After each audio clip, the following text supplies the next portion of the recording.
Hello and welcome. Thank you so much for taking the time to join me in this webinar today. I wanted to start off by saying that this is a great privilege to be able to so openly speak about the topic that means so much to me. And particularly because we are now in a time where, even though this topic is still very much taboo, families are still silenced, grief is still such an icky thing to talk about, loss is an icky thing to talk about. And especially when it comes to baby loss, people don't know how to find the words, people feel very uncomfortable.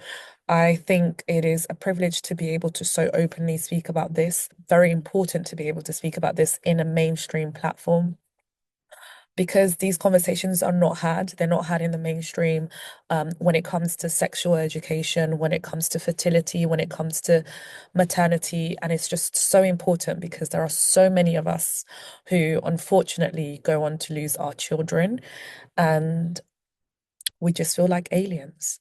So this topic means a lot as someone who has lived experience, and I just want it to help other people either know how to navigate and be more supportive of people who have experienced this, or if they themselves are experiencing this or may in the future, unfortunately, go to experience this, feel like they have the tools to still honor and humanize their babies. So I will go ahead and share my presentation. Right. So humanizing stillbirth. I think it's firstly very important to note that stillbirth is not an event that happens to someone once, but it is an eternal, lifelong, altering experience. We don't just lose our babies one time, we lose our babies every single day in the different milestones that they would have gone to meet in their life, in the not being able to take them to school, the not being able to buy them a school uniform, in seeing other children who are the same age mates as them go on to have their birthdays and we don't get to have that, and seeing interactions with grandparents, with their grandchildren, and you not being able to see your child experience that. It is every day. Every single day we remember me, every single waking moment, I remember my baby. So, who am I? My name is Helena, and I am Mila's mom. I am a baby loss advocate. And as you can see here is a picture of me and my daughter Mila. And actually, one of the reasons why I have been so vocal and I'm doing so much work around baby loss is because when I gave birth to Mila, I actually left the hospital without looking at her properly, without hugging her, without holding her, without having a moment with her. And it took me a week after to come back, and I was lucky because the hospital was able to provide that for me. I was able to go back and have a moment to parent my daughter and have a moment to see her in her fullness. And I feel like it's just so important that parents are offered this as a choice. And that is why it is so important that we are delicate and we humanize these children because, as you can see here, she is a human, she is a baby. Um, so, yes, I've written a little bio for Mila. So, meet Mila Angela Viana Morais. She was born at 36 weeks and 5 days. She's a Capricorn, born at exactly 15:35 on the 29th of December 2022, which is the same birthday, no, the same day that Pele also passed away. And I just remember being in hospital and seeing that, and that's just something that stayed in my mind. She is a baby who loved to eat feta cheese bagels with Marmite. She loved dancing to Jhené Aiko and Gingas, which is a Angolan girl group who I used to grow up listening to. And she loved every time I listened to her music, their music, she'd be dancing, grooving, moving, like she loved it. I would say that she was an explorer. She got to travel to Paris. She got to travel to Portugal, where my family is from. Well, my family live, we're from Angola, but we live in Portugal. And she got to meet her great grandparents. And she went to Spain as well. She is of Brazilian and Angolan heritage. And as you can see here, she was born with a full head of hair and she gave me uncontrollable heartburn. So, yeah, I wasn't going to do a little bit about me because for me, doing this work, I think it's so much more important to remember that I am Mila's mum and remember her name. I am also Arinze's mum, but Arinze gets to be here. He gets to know that he is my son, and I get to know him as my son. Other people will get to see him as my son, but no one will know that I am Mila's mum unless I say so. So, however, I was thinking about this and I thought actually Mila wouldn't be here without me, and I wouldn't be here doing this without her. So I thought to point out some things about who I am, that actually has also helped me to be here today. So I am a writer. I have written short films and plays.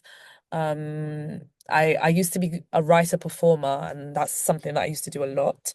So Firecracker was one of my plays that I wrote. Activist. I have always been one to say their names. I have always gone to protests. So for me, it makes absolute sense that I am here now saying my daughter's name, that I stand on business and say other babies' names. Um, I would be very hypocritical if I didn't do that. And I remember back in Tumblr days, I used to want to be an activist, which is a really weird thing to aspire to want to be because it is exhausting. Um, And I was like, no, there's no way that I'm going to do that. And here I am. That is what I'm doing. And I've always been quite curious. I went to university to study Egyptology. I really love learning about history and the things of the past and how. And one of the reasons why I studied Egyptology was because of the way that they honored their dead. And it's so weird to think that this is what I am doing now. I never thought all these things will connect, but yes, I loved how they honor their dead, how important it is to write about their dead so that they can have an afterlife, and how important it is to continue to say their names. So yeah, it all makes sense. And now back to stillbirth. Now, I think it will go amiss for me not to talk about how 50% of stillbirths worldwide are preventable according to the World Health Organization. And it's so important just to say that because, 50% of us wouldn't be in this situation had certain actions not been taken, or had certain actions been taken, either or. And so I sit here and I think, what can we do to make sure that these numbers go down? What we can we do to pass on better care for mothers and fathers and families who are expecting to meet their babies living? So one of the things is personalized care, care that is really catered to that person instead of having this assumption that a low risk pregnancy will lead into a live baby is why a lot of the times we take a step back and we just think, oh, things will happen or nature will take its course. But actually, sometimes there are signs in pregnancies that need to be looked into. And only if we look at things in a way of alertedness are we able to then move and act quickly to make sure that we prevent a stillbirth from happening. For example, I had preeclampsia, there were signs throughout my pregnancy, and I was none the wiser.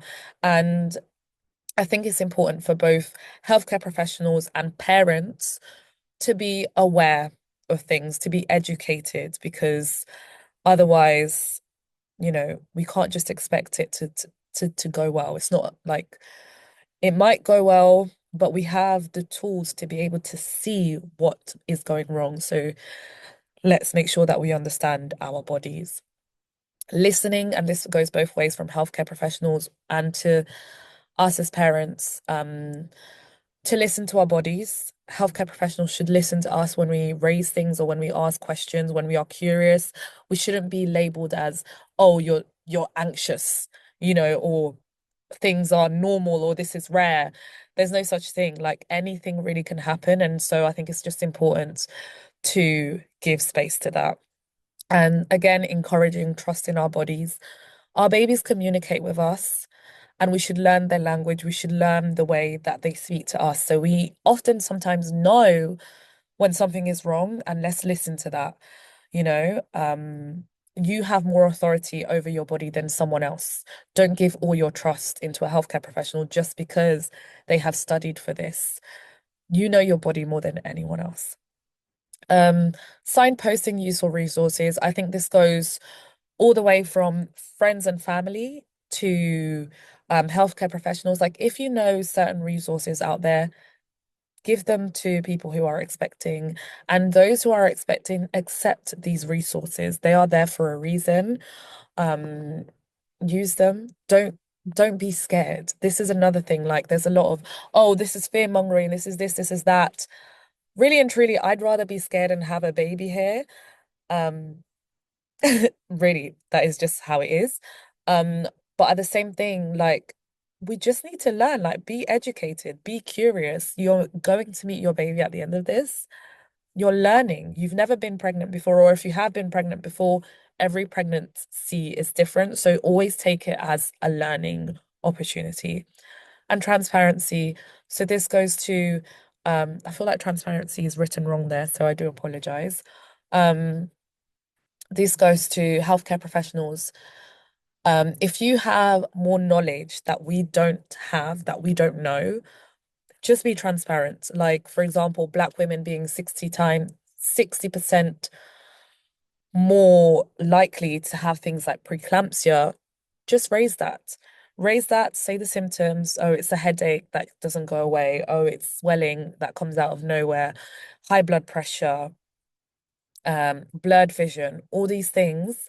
And preeclampsia is fatal for both mum and baby. So just be aware because aspirin can help reduce that. Blood pressure medication can help reduce that. Checking your blood pressure. There are things that can be done. Now, back into what this presentation is all about, this webinar is all about. What is humanizing baby loss? It means to recognize the baby who has passed as being deserving of love, acknowledgement, and respect, just as we would move if we have a live baby. We should be treating that baby the same way with extra amount of care, extra amount of gentleness. These are moments that will never go away. They will be etched in our memories forever. Make them count. Things that we should avoid. Saying things like, she's in a better place. At least she didn't suffer. Heaven needed another angel. You're only young. Soon you will have a house filled with children. You can always try again. It wasn't meant to be. Time will heal. God knows everything. I could sit here and speak for hours about why all these things are wrong, but really just really think about what you're saying. Like, how will this land? How will this make this parent feel? You don't know that they will have a house filled with children. There is such thing as secondary infertility. There is no guarantee that their next pregnancy won't also be a loss. You don't know that. You don't know that. So don't give that false hope. Also, don't take away this moment with this child. I wanted this baby. This is my baby. So honor that. We are talking about this baby. This is this baby's moment. No other child can replace any other child. Just like I wouldn't say to you if your sibling died, oh, your parent could have another child. You can have another sibling. Like, okay, maybe we could have other siblings. Maybe we understand that, but that doesn't replace this individual person. Saying things like God knows everything in that moment, especially if people have a really close relationship with God or don't have a close relationship with God, is such a horrible thing to say because you are tainting whatever relationship that person has with God. And whether or not they believe and whether or not God does know everything, where does that take us then? Because really, it's like a cop out. It's a cop out from you allowing that person to fully grieve and express their rage, their hurt, because okay, so what if God does know everything? Where does that take me then? Because I'm still sad. I'm still hurting. This is still my baby. So don't just say things for the sake of saying things. Allow people to continue to still grieve or continue to love whatever it is that they need to do for their child. Time doesn't heal anything. I think there are different things that help us and support us. Like for me, doing things in relation to my daughter, parenting her, finding ways to still be connected with her, that has been a soother, but time does not heal anything. And yeah, if anything starts with at least, oh, just don't use that. Nothing good comes after at least. Okay. So, off at the back of that language, make sure that everything you do and say around this family is baby and family centered. If at whatever point you are now thinking of like the future, oh, this could happen, that could happen, you are steering away from the baby and the family. If you are bringing it to yourself, like, oh, yes, when my grandma died, this and that happened, or I understand because my stepsister or my dog, how is that relevant? It's not even about you. It's not about you. Make sure that you're focusing on that family and on that baby specifically. Still be centered around the baby. As I said, nothing good comes after at least, so please refrain from using that. Um, be honest but present. You don't know what to say. That's fine. There is actually nothing that you can say because it's not going to fix. This is not something that can be fixed. Just sit with it. Be present. Okay, I don't know what to say, but I'm going to be here with you. My karate teacher came to my house. She brought some flowers. She brought some donations, some money from the karate club, and she just sat with me, and that was amazing because there's nothing that you can say. But if you are present, that speaks volumes. It means that you can be with me in this discomfort, in this horrible, ugly experience. Ask how and if they want to talk about their baby. So this obviously it depends. In the beginning, some families might not want to speak about their baby. Other families, it just really depends. But you can ask baby's name because then you are acknowledging and you're being baby-centered again. Ask questions around their baby. Did they have a lot of hair? Who did they look like most? What time were they born?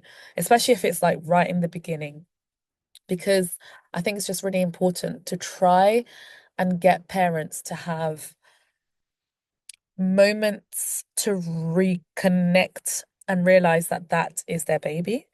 Because when that happens to you, the floor beneath you breaks, shatters, you become so detached. Or some parents might be able to embrace their babies. I mean, I wasn't. And so if someone just planted seeds and asked me about my baby, I would myself be more baby centered and think about my baby. How is my baby doing? You know? Mhm. And yeah, the same as what the bottom says is refer to their baby like a human. So ask about dates, memories when they were pregnant. If the baby was stillborn, all the memories that they have will be from pregnancy. Like, what was your, best memory? Where did you take your baby? Like, what cravings did you have? Do you have any pictures of your pregnancy? I would love to see them. Sometimes people don't want to do that, but it is actually useful to ask. It's better to ask and speak about these things and see where the family is at than to say all the other stuff that people often say just because they want to patch it and get on and move on. There's no such thing as moving on. What to do or say. So, as I said earlier, recognizing that there's no right words, there's no fixing, there's no silver lining. Meet the family where they are at. Again, rephrasing from being person focused. So just find where they're at and be with them there. Now, actions really speak louder than words. So bring them a gift, bring them food. Like a friend of mine brought soup, lentil soup, and I'll never forget that. Go to the house, the same things that you would actually do if this person had, if their baby was living, you're going to the house, you're going to bring food, you're going to bring gifts, you're going to help around the house, maybe like tidy things up. These things still matter. They still are the same because they just had a baby. they had a baby. So make sure these things can be done. Um, Again, acknowledge their baby's name, use their baby's name, and refrain from personal beliefs or relating it back to you. So pretty much what was said before. Personal beliefs like, everything happens for a reason. Do not do that. That is so horrible. So horrible because, yeah, I don't even think I need to go into that. Just even if you really believe deep down that this is, even for me where I am here today, some people might say, these things just happen and they happen for a reason. And look what you're doing now. Like, no, I'd rather my baby be here. Do you really think this is what I want to be doing? Like sitting here talking about this. I'd rather be taking care of my baby. So supporting partners is so important. Often we forget about the partner because, yes, me as the mum, I did give birth, but it's both of our babies. So you need to remember that they matter too, and you must offer equal level of support.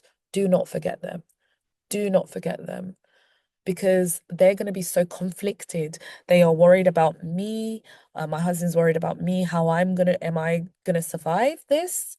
Worried about his baby, worried about how he feels and where he stands. It's a lot of weight, and it's a lot of weight to be carried alone. So those around us really need to be considerate of that, make space for that, and offer support. Um, Assuring their needs and right to grieve as well. Don't say be strong. No, because who are they being strong for? This is probably one thing in the world where you cannot be strong for. Like, let yourself be shattered because you are shattered. You have lost your child, the love of your life. Like, I can't imagine a worse loss. And really and truly, we're not here to be comparing losses anyway, because there's no such thing as doing that. But refrain from telling them to be strong or just, move on, move forward, don't do this, don't do that. Don't ever tell anyone how to grieve, but assure them that they can grieve. Regularly check in on them as well. People don't tend to check in on men. I'm still quite conflicted about the people in my husband's life who said nothing at the time and continued on as if as if this is just nothing. Um, Meet with them, sit with them. Men um grieve differently. So try to find a way where you can connect with how they grieve, to support that. And I guess also partners who are not men um might still have a different way of grieving their baby because they didn't carry their baby. And allow them to share. Make sure they know that they can share, that you're open to hearing these things because they will shut down. And speaking is such a great tool for comfort. It really is. Knowing that people are listening to you is amazing. Again, acknowledging when you're asking questions, being genuinely interested about their baby.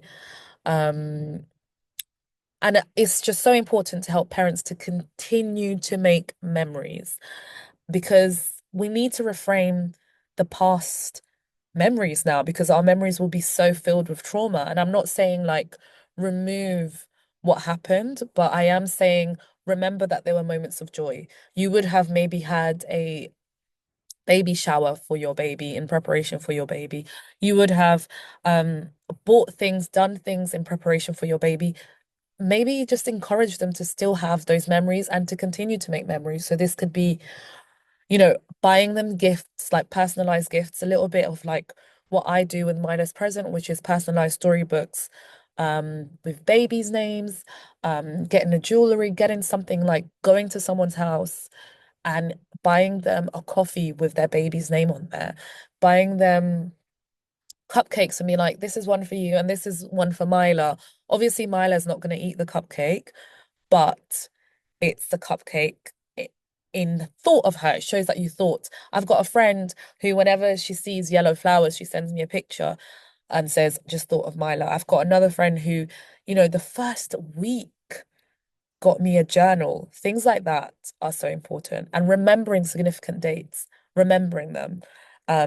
Mother's Days, Father's Days, Make sure you're contacting these people. Christmases, if you're sending a Christmas card, make sure to include their baby's name there. So important.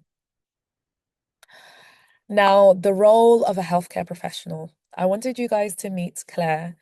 Claire is an ex-advertising consultant. She's a mom of four, twins included in that. She's not a bereavement midwife, but she was my midwife. She helped me deliver my daughter. There were about five different midwives that I saw, and she was the only one that gave me real, empathetic, human, honest, compassionate care. And one of the things that she did that was so sensational is whenever she always asked for my consent to do anything, and she would always, always make sure to say, take your time. You don't have to decide now. And in the moment where you have lost your child, you know that the time is ticking.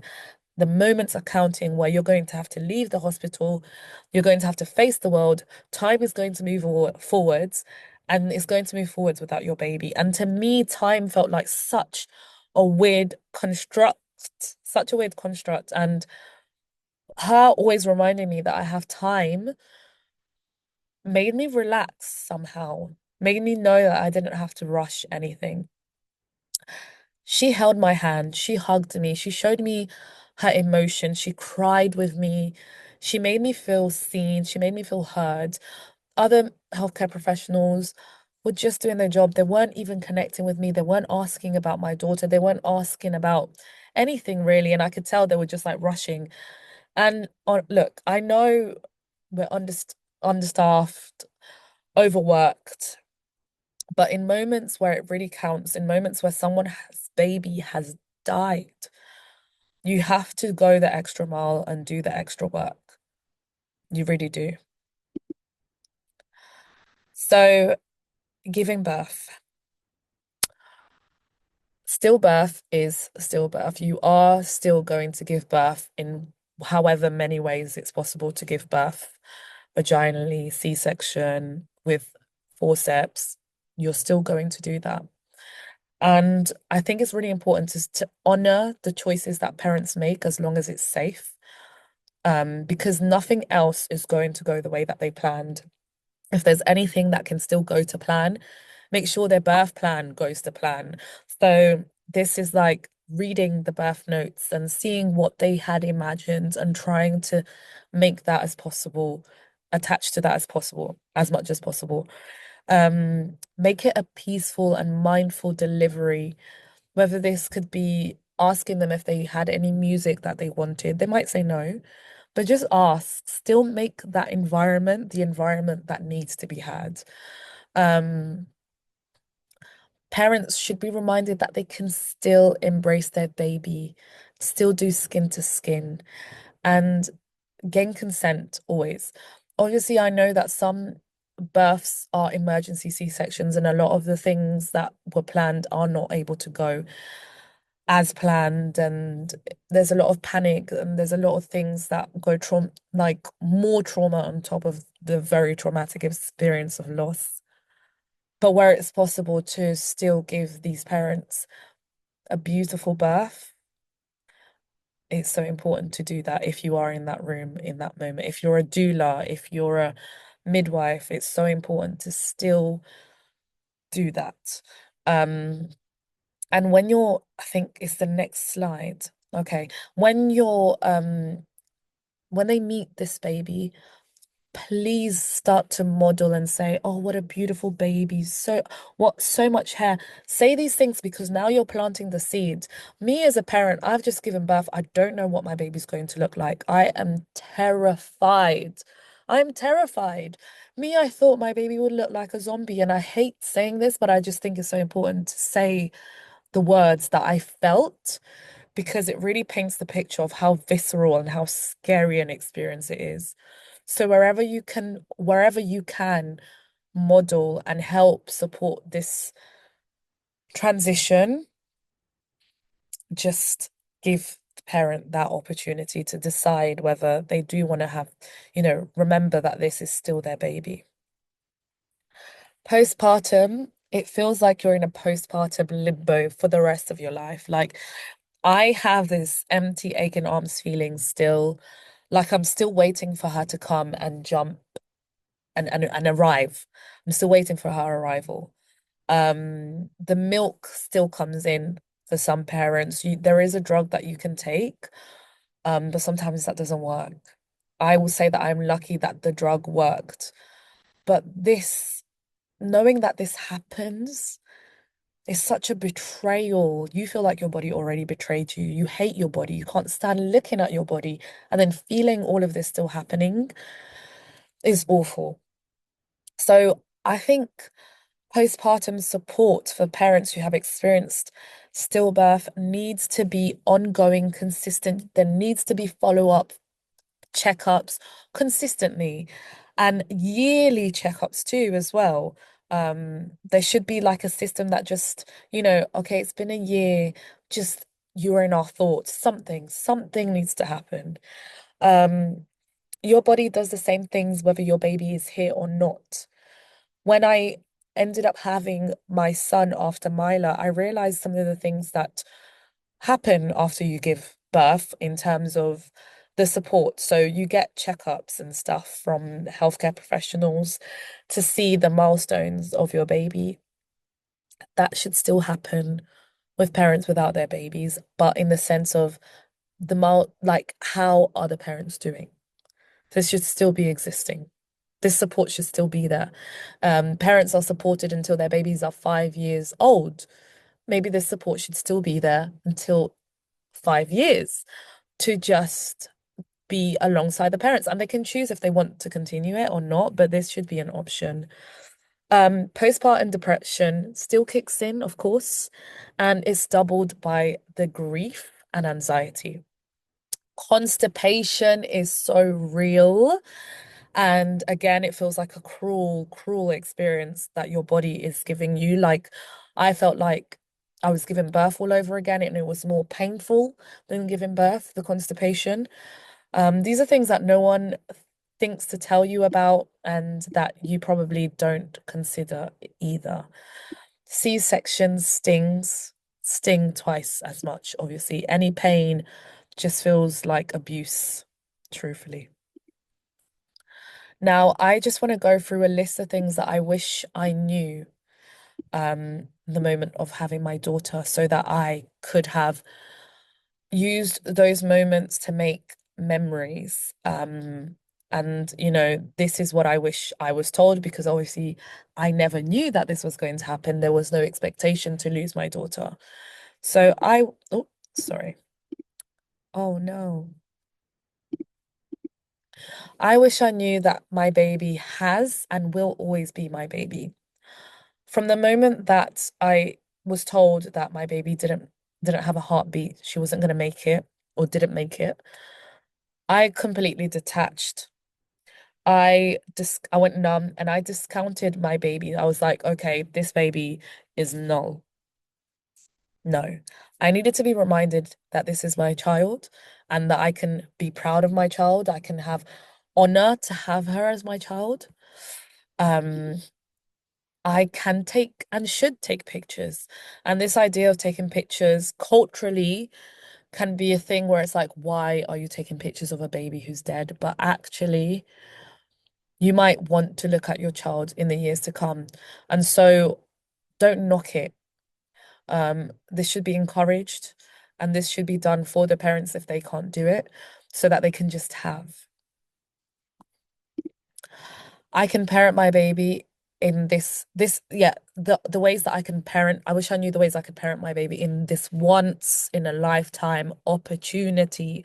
I can bathe her, comb her hair, hug her, hold her, walk her around. I saw some parents on TikTok who, you know, took their son to a garden and in the hospital, obviously. And I mean, I know someone who was able to take her baby home and was able to show their baby to places, the garden in the house, the park. I think, this you need this. You need this. If people really think that time heals, then allow parents to have the tools to allow time to heal, but time doesn't heal. Take castings of my baby's hands, feet, face. Oh, I wish I had this. Handprint and footprint. Luckily, I have this. And actually, the hospital did this for me. But what about having encouraged me to do it on my daughter instead of them do it for me? Lock of hair. I wish I had this. Fingerprint jewelry. And that I can take my baby home to make more memories. At the time, I probably would have been like, absolutely not. But yeah, these are things that are so important to have. Upon reflection, I think that those around me, like healthcare professionals who probably know more than I did about what is stillbirth, held my hand and really sat with me and said, I'm holding your hand and I'm telling you that it's important to make memories. Just plant seeds in my head. Like obviously, give me time to think and realize, do I want to do this? Should I do this? But just plant the seeds in my head. Model the care towards my baby so I can see what that's like. Um, Maybe just say, oh, isn't she so beautiful? What a beautiful baby. Oh, we're gonna put on baby's hat, we're gonna comb baby's hair. Really take that time to show the parent that this is possible. I know that they might be busy, but you're never too busy for someone who has lost their child. Gentle communication of what is available in terms of resources, just handing out leaflets isn't good enough. Like, no, really. Like, gently tell, either tell the extended family, tell the partner, but they need to know what's really available. Acknowledge the baby as being present and not in the past. This is so important because then the discounting that some parents do, they're not already thinking, okay, my baby doesn't exist. The baby's still with you. Support and encourage memory making activities. So, what I mean by this is like what I said, helping the parents to make the handprints or do the hand castings or take pictures. Give families time to process, support offered to both parents. So crucial. I know that some hospitals it's like, oh, we're only caring for the mum, so we're not going to care for the dad. Absolutely not. I'm sorry, break those rules if need.